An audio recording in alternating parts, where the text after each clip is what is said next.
i-unbox tayo na ibuksan tayo sa ating parcel para sa ating mga bungang araw. Look, no, hindi siya good. Oh, ano na siya. Ano na yung box niya? Sa ano siguro siya naipit siguro kasi pagdala ba.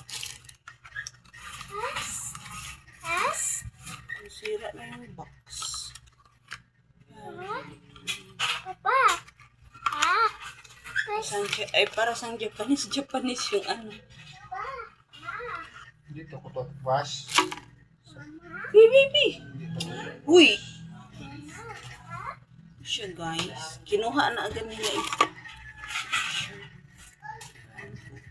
Ay, may sarado ko pa siya. Try ko siya kasi ang dami ko ng mga ano. Ang dami ko mga rasis. May nakita ako sa review na maganda daw to siya. Lalo na sa mga ano ng bungang araw. Try lang natin. Kung magwo-work. Yan lang guys. Thank you for watching.